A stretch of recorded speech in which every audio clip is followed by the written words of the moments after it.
प्रश्न, मीराबाई का परिचय दीजिए। उत्तर, मीराबाई मैतिया के राठौर रतन सिंह की पुत्री राव दूधाजी की पौत्री और जोधपुर के बसाने वाले प्रसिद्ध राव जोधाजी की पपौत्री थी। इनका जन्म संवत 1573 में चौकड़ी नाम के एक गांव में हुआ था और विवाह उदयपुर के महाराणा कुमार भोजराज जी के साथ हुआ था। ये आरंभ ही से कृष्ण भक्ति में लीन रहा करती थी। विवाह के उपरांत थोड़े दिनों में इनके पति का परलोकवास हो गया। ये प्रायः मंदिर में जाकर उपस्थित भक्तों और संतों के बीच श्री कृष्ण भगवान की मूर्ति के सामने आनंद मग्न होकर नाचती और गाती थी। कहते हैं कि इनके इस राजकुल विरुद्ध आचरण से इनके स्वजन लोकनिंदा के भय से रुष्ट रहा करते थे। यहाँ तक कहा जाता है कि इन्हें कई बार विष देने का प्रयत्न किया गया पर भगवत कृपा से विष का कोई प्रभाव इन पर न हुआ। घरवालों के व्यवहार से खिन्न होकर ये द्वारका और वृंदावन के मंदिरों में घूम घूम कर भजन सुनाया करती थी। जहां जाती वहां इनका देवियों का सा सम्मान होता। ऐसा प्रसिद्ध है कि घरवालों से तंग आकर इन्होंने गोस्वामी तुलसीदास जी को यह लिखकर भेजा था। स्वस्ति श्री तुलसी कुलभूपन दूषण हरन गोसाई, 12 बार प्रणाम करहु, श्रभ हरहु शोक समुदाय। घर के स्वजन हमारे जेते सबन उपाधि बढ़ाए, साधु संग श्रोरु भजन करत मोहि देत कलेस महाय। मेरे माता पिता के सम हो, हरे भक्ता सुखदाय। हमको कहा उचित करिबो है, से लिखिए समझाए। मीराबाई की उपासना माधुर्य भाव की थी, अर्थात वे अपने इष्टदेव श्री कृष्ण की भावना प्रियतम या पति के रूप में करती थी। इस भाव की उपासना में रहस्य का समावेश अनिवार्य है। इसी ढंग की उपासना का प्रचार सूफी भी कर रहे थे, अतः उनका असर भी इन पर अवश्य कुछ पड़ा। जब लोग इन्हें खुले मैदान मंदिरों में पुरुषों के सामने जाने से मना करते तब ये कहती कि कृष्ण के अतिरिक्त और पुरुष है कौन जिनके सामने मैं लज्जा करूं। मीराबाई का नाम भारत के प्रधान भक्तों में है और इनका गुणगान नामाजी, ध्रुवदास, व्यासजी, मलुकदास आदि सब भक्तों ने किया है। इनके पद कुछ तो राजस्थानी मिश्रित भाषा में है और कुछ विशुद्ध साहित्यिक ब्रज भाषा में, पर सब में प्रेम की तल्लीनता समान रूप से पाई जाती है। इनके बनाए 4 ग्रंथ कहे जाते हैं। नरसी जी का मायरा, गीत गोविंद टीका, राम गोविंद, राग सोरठ के पद, मीरा पद, बसो मेरे नैनन में नंदलाल, मोहनी मूर्ति सांवरे सूरती नैना बने रसाल, मोर मुकुट मकराकृत कुंडल, श्रोरून तिलक दिए भाल, श्रद्धर सुधारस मुरली रजती उस वैचती माल, क्षुद्र घटिका कटी तट शाभित, नूपुर शब्द रसाल, मीरा प्रभु सतन सुखदाई भक्तछल गोपाल, मन रे परसी हरि के चरण, सुभग शीतल कमल कोमल त्रिविध ज्वाला हरन, जो चरण प्रहलाद पर से इंद्र पदवी हरन, जिन चरण ध्रुव त्रटल कीन्हो राखी अपनी सरन, जिन चरण ब्राह्मण भेंट्यो नखसिखौ श्री भरन, जिन चरण प्रभु परस लीन है तरी गौतम घरनी, जिन चरण घाय गोबरघन गरब मघवा हरन, दास मीरा लाल गिरधर पगम तारन तरन, मेरे तो गिरधर गोपाल दूसरो न कोई, जाके सिर मोर मुकुट मेरो पति सोई। इस दोहे में मीराबाई जी कहती हैं कि मेरे तो बस श्री कृष्ण है जिसने पर्वत को उंगली पर उठाकर गिरधर नाम पाया है। इसके अलावा मैं किसी को अपना नहीं मानती। इसके साथ ही उन्होंने यह भी कहा कि जिसके सिर पर मोर का पंख का मुकुट है वही मेरे पति हैं। श्री कृष्ण की भक्ति में लीन रहने वाली मीराबाई जी ने इस दोहे के माध्यम से यह बताया है कि उन्होंने संसारिक मोह माया का त्याग कर दिया है और अपने मन को पूरी तरह से श्री कृष्ण के चरणों में समर्पित कर दिया है। श्री कृष्ण की लीलाएं, भजन कीर्तन ही अब एकमात्र उनकी साधना है।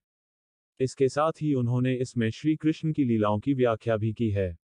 मन रे परसी हरि के चरण, सुभाग शीतल कमल कोमल, त्रिविध ज्वाला हरण, जिन चरण ध्रुव अटल किन्हीं रख अपनी शरण, जिन चरण ब्रह्मांड भेद्यो नक्ष शिखा सिर धरन, जिन चरण प्रभु परसी लीन है करी गौतम करन, जिन चरण फनी नाग नाथ्यो गोप लीला करन, जिन चरण गोवर्धन धर्यो गर्भ माधव हरन, दासी मीरा लाल गिरिधर आगम तारन तारन, मीरा मगन भाई लिसते तो मीरा मगन भाई। इस दोहे में मीराबाई जी कहती हैं कि उनका मन हमेशा ही श्री कृष्ण के चरणों में लीन है। ऐसे कृष्ण जिनका मन शीतल है, जिनके चरणों में ध्रुव है, जिनके चरणों में पूरा ब्रह्मांड है, पृथ्वी है और जिनके चरणों में शेषनाग है, जिन्होंने गोवर्धन को उठा लिया था, ये दासी मीरा का मन उसी हरि के चरणों, उनकी लीलाओं में लगा हुआ है। इस दोहा में श्री कृष्ण की सबसे बड़ी साधक मीराबाई ने सारे रिश्ते नाते का त्याग कर सिर्फ गिरधर गोपाल को ही अपना माना है।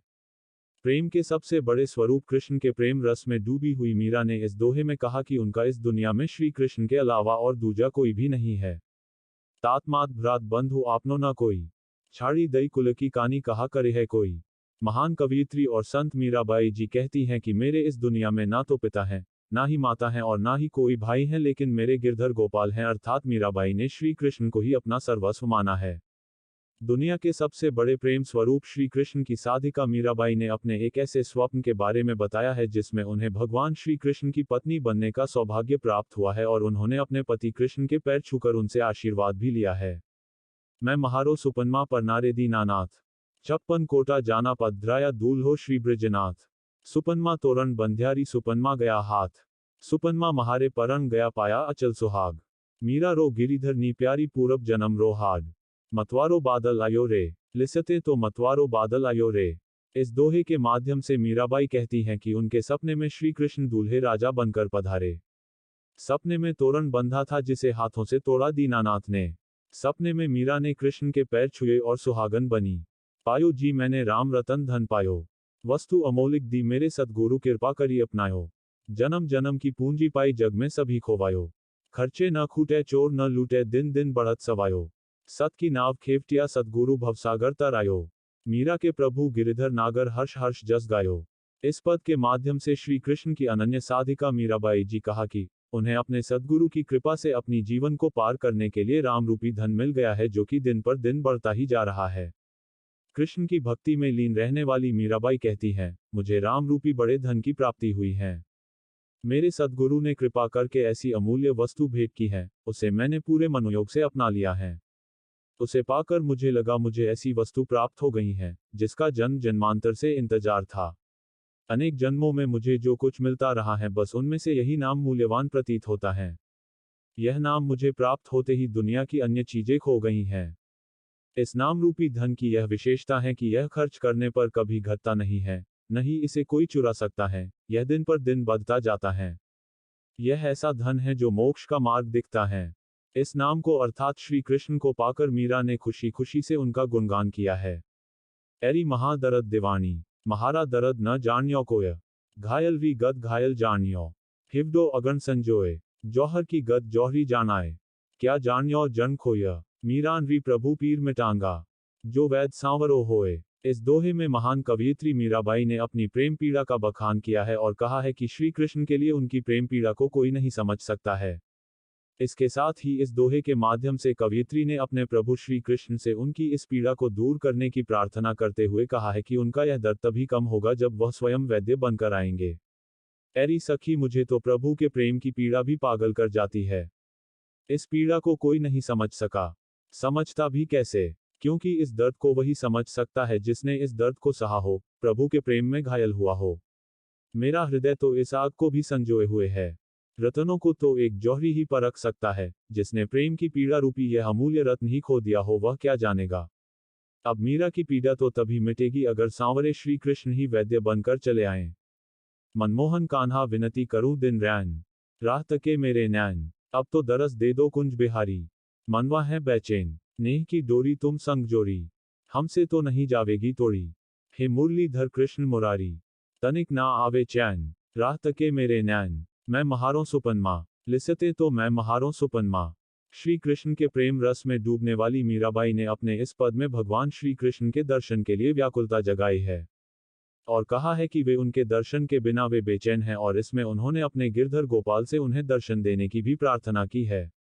मीरा अपने भजन में भगवान कृष्ण से विनती कर रही हैं कि हे कृष्ण, मैं दिन रात तुम्हारी राह देख रही हूँ। मेरी आंखें तुम्हें देखने के लिए बेचैन हैं, मेरे मन को भी तुम्हारे दर्शन की ही ललक है। मैंने अपने नैन केवल तुमसे मिलाए हैं, अब ये मिलन टूट नहीं पाएगा। तुम आकर दर्शन दे जाओ, तभी मुझे चैन मिलेगा। प्रस्तुति समापन। आपका धन्यवाद। Disclaimer: This notes has been made after a lot of research, yet the accuracy of the answers may vary. The author assumes no responsibility or liability for any errors or omissions in the content of this notes.